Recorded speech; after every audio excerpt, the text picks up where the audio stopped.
Everyone says it's about convenience. No more paper cash, no more untraceable crime, just a sleek, government-issued digital currency. Safe, fast, efficient. That's the official story behind China's digital yuan. But here's the paradox. The digital yuan isn't just about domestic payments. It's not even primarily about modernizing China's financial system. The real game is international, and the target is the US dollar. Because for over 75 years, the world has lived under a strange financial empire, an empire without borders, where power isn't measured in tanks or treaties, but in something far more subtle, reserve currency status, the US dollar. It's what oil is priced in, what global trade settles in, what central banks hoard, and what gives America the ultimate economic superweapon, the ability to create money that other nations must accept. But what happens when another country, say the second largest economy in the world, begins offering an alternative? Not just a different currency, but a new financial architecture. Not controlled by Wall Street, not routed through SWIFT, not cleared in New York. A system where trade partners don't have to touch the dollar at all. This is what China is building, slowly, quietly, and digitally. And here's the twist. Most people think the dollar is being challenged by gold, crypto, or inflation. But it might be brought down by something that looks harmless, a government-run payment app with a smiling panda icon. Behind the code, behind the propaganda, lies something deeper, an attempt to reshape global trade, taxation, and even sanctions enforcement. In a world where trust is fracturing and surveillance is rising, programmable money becomes not just a tool, but a weapon. So why does China want this so badly? And why now? Because history shows us something critical. When empires fall, it's not from dramatic battles. It's from quiet arithmetic. The British lost their monetary dominance when America outproduced them. The French lost theirs when they printed assignats backed by confiscated land. The Romans lost when their silver coin turned to bronze. The US might lose it when an app makes dollars optional. It's not just a tech story. It's a monetary revolution hiding in plain sight. To understand the danger of China's digital yuan, you have to go back, not to 2020 when it launched its pilot, but to 1944. Because the world we live in now was built in a hotel in Bretton Woods, New Hampshire. While World War II was still raging, 44 nations met to agree on a new economic system. What they created was an empire, though no one called it that. America came out of that war with 2/3 of the world's gold reserves, the only industrial base untouched by bombing, and a simple proposal. Peg your currencies to the dollar, and the dollar will be pegged to gold. It sounded fair. But in practice, it gave Washington something no empire had ever had before, the ability to print the world's reserve asset. Not just its own currency, but everyone else's savings. The dollar became the lifeblood of global trade. Oil, priced in dollars. Debt, issued in dollars. Reserves, stored in US Treasuries. The Federal Reserve could print, others had to earn. But empires are always temporary. In 1971, the US defaulted on its gold promise. Nixon shut the gold window. From then on, the dollar was backed not by metal, but by trust, and by US military, financial, and technological dominance. For decades, it worked. Not because everyone liked the dollar, but because no one had a credible alternative. China watched this carefully. When the Soviet Union collapsed in 1991, it wasn't just a geopolitical moment. It was a message: never rely on America's system. And so, over the next 30 years, China quietly began building its own. First, it accumulated dollars. Then it built trade surpluses. Then it expanded its state-owned banks and corporations across Africa, Asia, and Latin America. But all of that still ran through the same dollar-based plumbing. SWIFT for messaging, US banks for clearing, American law for enforcement. So in 2014, China began experimenting with something new.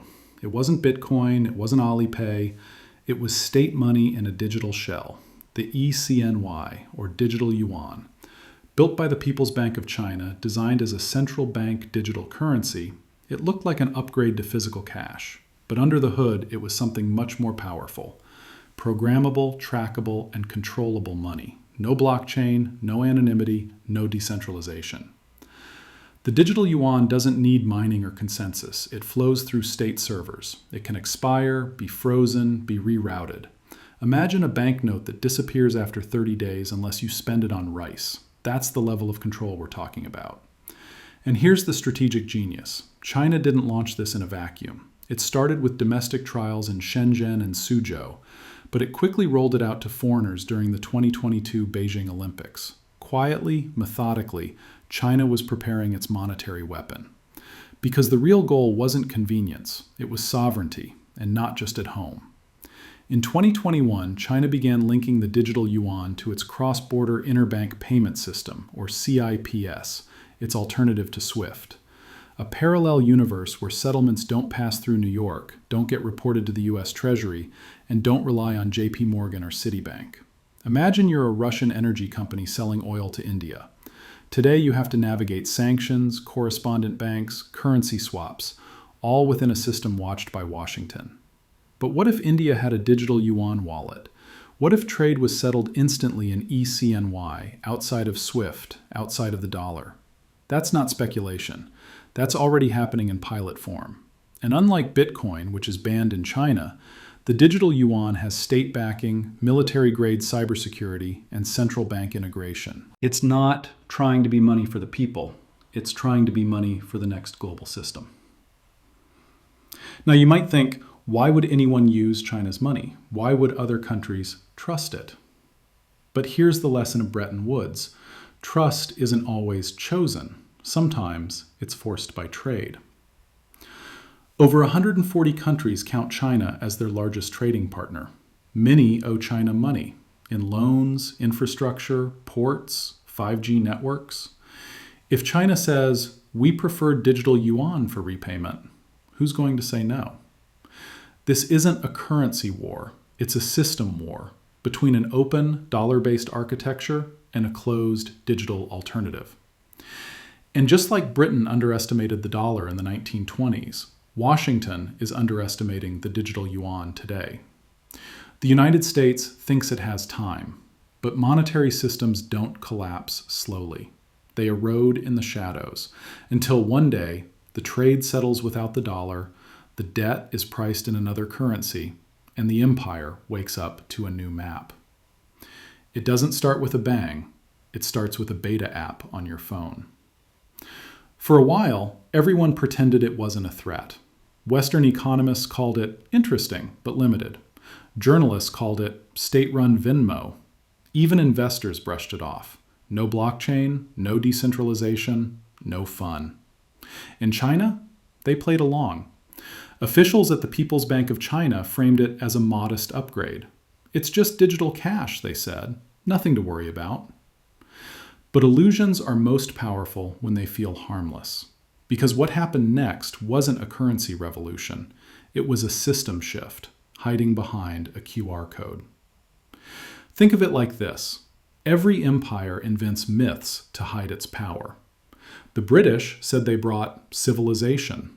The French said they spread liberty. The Americans say the dollar is neutral. But when you control the ledger, when your currency is the global spreadsheet, you don't need to raise your voice. So when the digital yuan started to spread in 2020 and 2021, most observers didn't panic. It was easy to explain it away. After all, mobile payments were already a way of life in China. Alipay and WeChat Pay processed over $50 trillion in transactions a year. So why care if the state joined the party? But that was the illusion. The private apps ran on commercial banks, which still ran on the yuan. Now the government was inserting itself above the banks, replacing parts of the system piece by piece. And like any strong illusion, it didn't feel like a revolution. It felt like a convenience. No one noticed that the ECNY had programmable features, or that it allowed for negative interest rates, or that it could be sent phone to phone without internet. These were just technical upgrades. But to central banks, they were fireworks, because behind closed doors, monetary authorities across the world started asking, what if we had that level of control? What if we could issue money directly to citizens, bypassing commercial banks entirely? What if we could enforce capital controls with code? What if we could target stimulus with surgical precision? And what if, quietly, we could reshape the entire architecture of global finance? So while the headlines focused on blockchain hype and crypto crashes, China was building, not with startups or permissionless code, but with engineers, lawyers, and the backing of the state. By 2022, over 260 million people had opened digital Yuan wallets. That's more than the population of Brazil. It worked on trains, buses, in stores, and online. Salaries were being paid in eCNY. Local governments were handing it out in stimulus. Even red envelopes, a Lunar New Year tradition, were going digital. It was fast, clean, and state-sanctioned. But the real growth came outside China. By 2023, the People's Bank of China had signed currency swap agreements with over 30 countries. The digital yuan was being integrated into cross-border payment pilots in Southeast Asia and the Middle East. Chinese oil purchases from Russia quietly settled in yuan. Not paper yuan, but digital. Suddenly, settlements weren't going through New York. They were happening peer-to-peer, government to government, system to system. And this is the key point. The dollar isn't just a currency. It's a network. It's the rails, the clearinghouses, the databases. It's Fedwire, CIPS, SWIFT. It's the invisible architecture of globalization. So if a new network is growing, one that doesn't touch U.S. soil, that's not a competitor. That's an escape route. And slowly, countries started using it. Because the truth is, many nations don't want to be watched. They don't want every transaction monitored by the U.S. Treasury. They don't want the risk of being cut off by sanctions. And China offered something else, plausible deniability. It's just a payment trial. It's for trade convenience. It's not political. That was the script. Everyone read from it. But we've seen this before. In the early 1900s, countries used gold pounds for trade. Sterling ruled the world. British banks cleared global payments. Then came the dollar, first as a side option, then as a serious alternative. At first, no one took it seriously. Even in 1944, at Bretton Woods, many believed the pound would bounce back. But monetary empires don't fall with noise. They fall with silence. One day, traders just stopped using sterling. One day, debt stopped being issued in London. One day, the reserves were in dollars, and no one looked back. Today, the illusion is repeating. We pretend the digital yuan is small. We pretend it's limited. We pretend that because it's centralized, it can't compete. But the reality is this: when systems grow inside other systems, quietly, strategically, they don't need to declare war. They just need to offer an alternative. And the world is full of nations looking for one. Because when the sheriff controls the money, everyone becomes a suspect. If this revealed how fast the landscape is shifting, tell us in the comments. Do you think digital currency is a tool of freedom or control? For decades, America had an unbeatable advantage, not because it produced more, but because it could borrow more. Because when your currency is the world's reserve, you don't have to earn every dollar you spend. You can just issue debt, and someone, somewhere, will buy it. That someone was often China. By the early 2010s, China held over $1.3 trillion in U.S. Treasury bonds. It was financing America's wars, stimulus, and deficits while building its own global empire in steel, ports, and tech. It was a paradox that suited both sides. But every financial illusion eventually runs into arithmetic. And for the dollar system, the math cracked in silence. It began with sanctions. In 2014, after Russia annexed Crimea, the U.S. used its ultimate weapon. It locked Russian banks out of the SWIFT network. This wasn't a military strike, it was a financial kill shot. And it worked, temporarily. But Beijing was watching, because if Russia could be unplugged with a signature in Washington, so could China. So could anyone. What the U.S. revealed that year wasn't strength, it was fragility. The global monetary system had a single point of failure: trust in American neutrality. Then came 2022, the invasion of Ukraine, more sanctions. This time, over $300 billion in Russian central bank reserves were frozen, just like that. Now think about that for a moment. Reserves, not profits, not assets, sovereign currency reserves, seized without due process. It was a monetary revolution. Suddenly, the message was clear. Your money isn't yours if it's stored in the dollar system. If you're not politically aligned with Washington, your economy is vulnerable. And that's when the shift accelerated, not with headlines, but with spreadsheets. Russia began settling oil sales in yuan. Not just paper yuan, but digital. The Chinese e-CNY became a tool of sanction evasion.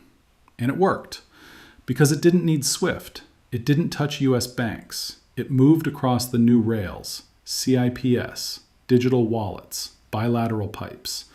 The moment of exposure wasn't dramatic. It was transactional. A tanker left a Russian port. An Indian refinery paid in yuan. The payment cleared in seconds. No dollar touched. No treasury bond needed. No US surveillance involved. Multiply that by a few hundred transactions a day, and you get the picture. This wasn't just trade diversion. It was monetary rerouting. And once that alternative path exists, it doesn't shrink. It grows. Because trust is like oxygen. Once it's gone, people don't wait for it to return. They build new systems to breathe.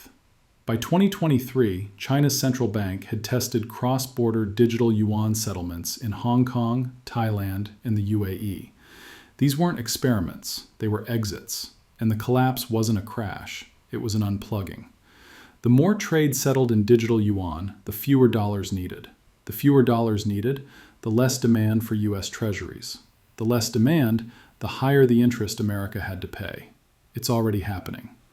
In 2024, the US federal government paid over $1 trillion in interest, more than defense, more than Medicare. Not because rates spiked randomly, but because foreign demand for dollar debt quietly declined. And here's the mechanism. America borrows by issuing treasury bonds. Foreign central banks buy those bonds using dollar reserves. But if they don't need dollars, if they can settle trade in digital yuan, hold yuan reserves, use CIPS, then why hold US debt? Now flip the perspective. Imagine you're a small country with Chinese-built roads, Chinese telecoms, Chinese energy contracts, all priced in yuan.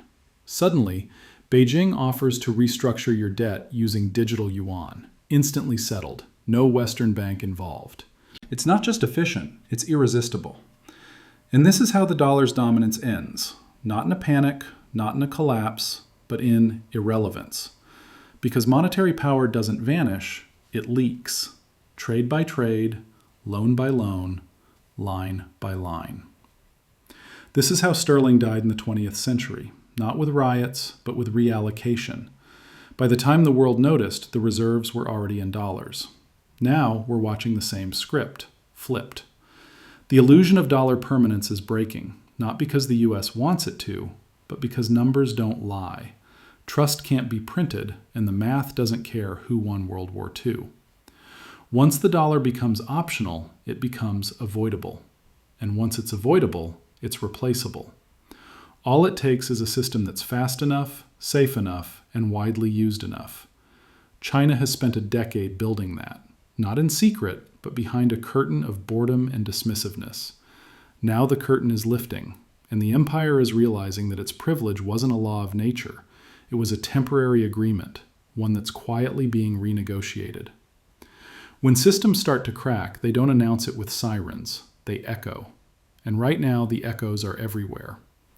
Look around the global economy today, and you'll notice something strange. Countries are acting in ways that don't make sense unless you understand what's happening beneath the surface.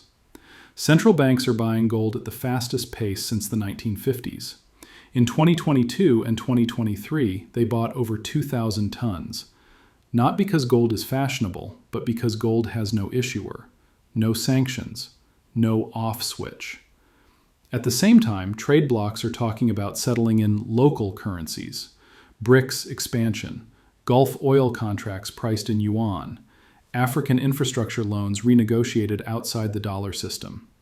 These aren't ideological moves, they're defensive ones. Because once you understand that reserves can be frozen, payments can be blocked, and accounts can be surveilled, The question isn't if you should diversify away from the dollar, it's how fast. And this is where the digital yuan becomes dangerous, not because it's better money, but because it fits the moment. History teaches us that reserve currencies don't die from weakness alone. They die when a replacement is good enough and arrives exactly when trust is lowest. That's what happened to Britain. After World War I, the pound was still respected. London was still powerful. But the empire was broke. Debt was high. Trade deficits were permanent. And then the US offered something simpler: dollars backed by productivity, scale, and stability. By the time Britain officially devalued the pound in 1931, the world had already moved on. Now fast forward to today. The United States is running annual deficits over $1.5 trillion. Total federal debt has passed $34 trillion, and interest costs are compounding faster than tax revenues. This is the same trap every reserve empire falls into, because reserve status allows you to borrow cheaply, which encourages overborrowing. Over time, the system stops being productive and becomes extractive. Finance grows faster than industry, assets inflate faster than wages, and eventually, foreigners stop financing the illusion. That's when consequences appear. You see it in inflation spikes, in housing bubbles, in rising inequality, in political polarization. These aren't cultural accidents, they're monetary symptoms. And here's the modern echo. Just as Britain tried to defend the pound with policy and pride, America is responding with regulation and rhetoric. Sanctions are expanding. Financial surveillance is intensifying. Digital dollar proposals are quietly circulating in Washington, not to compete with China, but to retain control. Because once the dollar loses its monopoly, enforcement becomes harder. Think about sanctions again. Sanctions only work if you control the payment rails. If oil, gas, food, and debt can be settled outside your system, your leverage evaporates. That's why the digital yuan isn't just a Chinese project, it's a template. Other central banks are watching closely. The European Central Bank, the Bank of Japan, even the Federal Reserve. All are studying central bank digital currencies, CBDCs. Not because they love innovation, but because they fear losing relevance. And this is the uncomfortable truth. The future monetary system won't look like Bitcoin's dream or the dollar's past. It will look more controlled, more programmable, more political.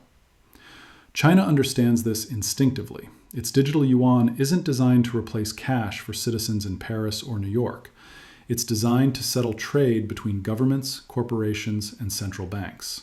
It's wholesale power, not retail freedom. And here's the deeper consequence. Once money becomes programmable, sovereignty changes. Taxes can be enforced automatically, spending can be restricted, capital can be trapped, stimulus can be targeted or denied. This isn't speculation. These features already exist. So while the digital yuan weakens American dominance abroad, it also sets a precedent at home, everywhere. Because when one empire builds a new monetary weapon, others copy it. Not to be left behind, but to maintain control. This is how systems converge. The French assignats were sold as liberation money in 1790. Within 4 years, they collapsed into hyperinflation and control. The British gold exchange standard promised stability in the 1920s. It delivered deflation and depression. Every time, the story was the same. A new mechanism, justified by necessity, adopted in crisis, normalized in peace. Today, the crisis is trust. Trust in neutrality. Trust in permanence. Trust that money is just money. It isn't. Money is memory. Money is power. Money is permission. And the digital yuan shows us what happens when that power is redesigned for a fragmented world. America can still adapt, but adaptation requires admitting reality. The dollar won't disappear, but it won't dominate forever.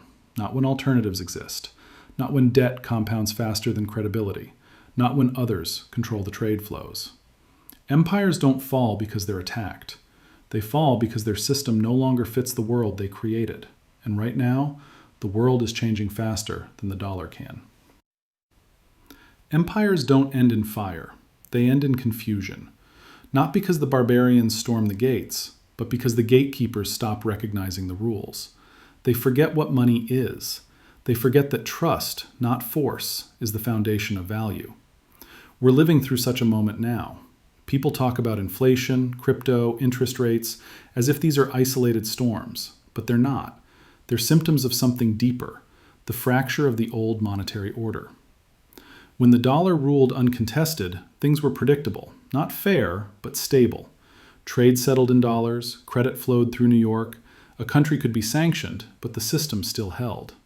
Now a parallel system is rising, one where currency doesn't equal freedom, one where code replaces contracts, where your wallet might be an extension of state power, not private property. The digital yuan is just the first version. It shows us what comes after paper, after plastic, even after PayPal. A future where money is no longer neutral, but programmable, censorable, conditional. And here's the most uncomfortable truth. This system doesn't collapse from bad intentions. It collapses when the math no longer fits the story. The U.S. can't finance endless deficits if fewer nations want its bonds. It can't police global finance if trade avoids its clearinghouses. It can't dominate a system that no longer runs through its wires. China didn't invent this vulnerability. It just exploited the moment. By offering an alternative, a new protocol for global payments, it's accelerating the shift from a world of one empire to a world of none. And when no one trusts the center, everyone builds walls. CBDCs, capital controls, digital ID-linked wallets. Not to connect, but to defend.